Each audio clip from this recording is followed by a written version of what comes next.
Hi. Let's talk about some ways that we can affect change in our lives and our surroundings. So, I've said it in another video. One of the best ways we can affect change is by being who we feel we came here to be. Almost couldn't find that. So, this means kind of detaching yourself from these ideas of things having to be a certain way, to look a certain way for us to achieve success. And in some instances, maybe really assessing what success really means in our lives. Now, it's not always a win. You can take many things and turn them around to think about them in the light of success. There was an extended period of time where I stayed at a job I did not like. Do I wish that I hadn't gone through all of that? Yes and no. More so, no, because it would be easy to just be where we would like to be. But this is the whole reason that we do the work. It is much easier and how do I say this? Much better to commit to memory the lessons we learn through experience. We can learn other ways, but it seems to be the easiest way. We really feel things out in an intuitive way in our life. So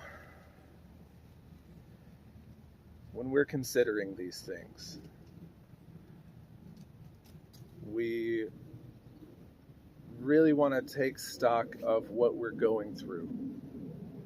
There's a lot of times when I was at that job where I told myself, because I was going through something troubling, hard, however you want to look at it, I would tell myself, there's a reason I'm still here. Now, part of that was the scarcity of, I'm not going to find something else that is this lenient. But mostly what it came down to is because I had some things to learn. Now, I grew up around a few narcissists, people that are extremely ego-driven, and I would say for the most part now, from what I understand, misunderstood. This is not to paint them out like they're a wonderful person to be around, but more so to understand from the point that they simply don't have certain tools in their toolbox to approach life from a way that is, I guess, from the point of view of a child, nurturing, from the point of view of a friend, supportive. So these people have had different experiences. Now, growing up in this way, I've learned that there were traits in me of this. And knowing that, at first when you're not within this whole atmosphere of self-improvement and things like that, and you're just learning about this, you're right at the tip, at the start of everything, it's kind of scary. Because in your mind you think you're a good person. Your intention is there.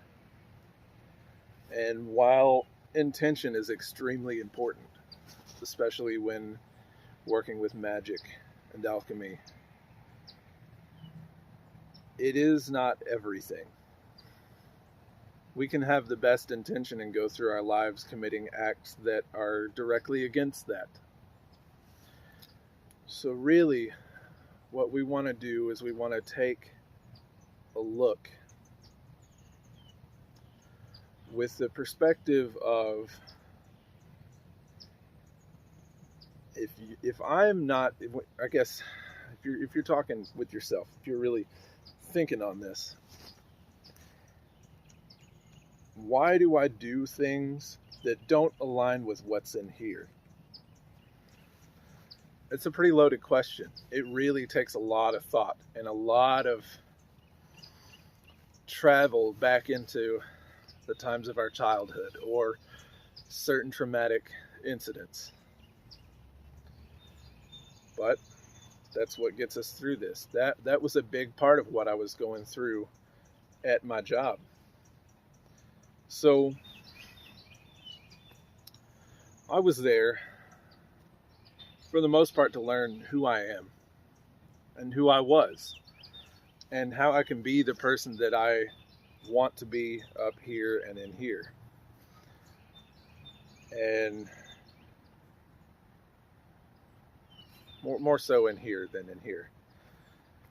This is more so who I think I've been. So, to me, that was a great success. I stayed there for 5 years. I learned a lot of things. I dealt with a lot of narcissists, a lot of people that felt that they were nice people, and they didn't realize the havoc they were wreaking in their local areas. But how we can affect change with these ideas. First off, what's in here is the first step. And stop letting this thing run this thing. Because, again, there are lots of thoughts on how things need to be if we're going to achieve the things we want to achieve. I didn't have to be a mechanic. I could have done anything I wanted. But I didn't know that. I've always known it here, but I didn't know it here. So that's the first step. Really do an assessment of your life, who you are, who you want to be, and how the people around you may be perceiving you. Think about it objectively. Maybe carry around a notebook. Pay attention to what's happening during the day, and when you start to feel annoyed, frustrated, angered, any feeling, these are messengers coming from here and here to tell you who you've been and who you want to be. These are tools that you have built in to help you surpass the things that no longer serve you. So, once you start doing the work, let's say you've already, I'm not going to say you've done all the work because I don't believe it's a thing. I myself am prepared to be a student for the rest of my life, to learn things, hopefully out of any aspect of my life that I can. But let's say you've done a decent bit of work and now you're hitting this thing. You feel like you've made the change. You feel like you're at a different spot in your life. When you feel that you've got your emotions somewhat reined in and you can control where you're spending your energy, the next thing to consider is how we communicate with people. Because once you're unaffected by the outside world, if you so choose, you can now have conversations that are, in a sense, liberating. You can hear people outright deny what you believe, and you have the strength and the power to stay in it. Not as a means of being a combatant in a fight, but as a means that you don't owe this other person anything. You don't owe a certain society anything. We can be who we want to be unapologetically, and we can do that in love.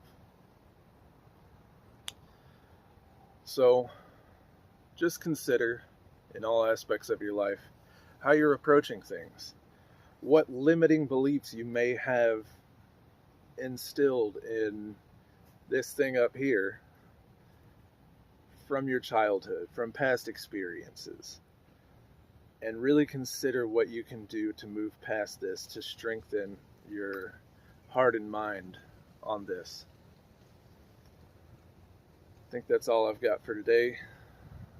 Jake Thurman, Valley of Winds Alchemy. Have a good one.